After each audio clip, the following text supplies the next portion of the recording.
Амраг ирээ цацруулагчийн талаар хэдхэн секундын зөвлөгөө орууллаа. Та дуустал нь үзээрэй.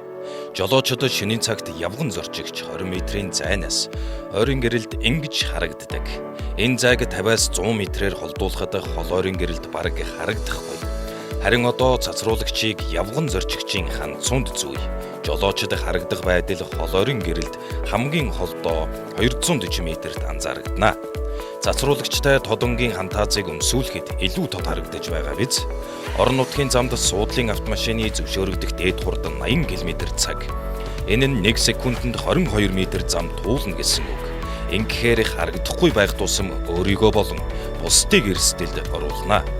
Улсын болон орон нутгийн чанартай автозам дагуу амьдардаг иргэд малдаан цацруулагч зүүж өгвөл жолооч аюулыг холоос хараад автомашина зогсоох боломжтой болно. Малан хамгаалж бусдыг эрсдэлд бүү оруулаарай. Баярлалаа.